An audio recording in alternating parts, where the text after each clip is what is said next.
Так, итак, в сеть попала аудиозапись разговора депутата Госдумы и основателя ДНР Александра Бородая, который в другой стране вызвала грандиозный скандал, но в России старательно замалчивается и игнорируется.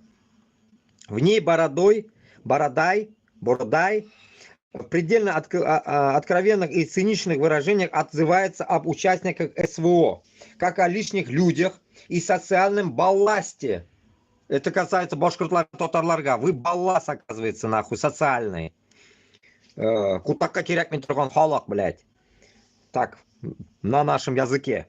Который Россия с выгодой для себя утилизирует в Украине.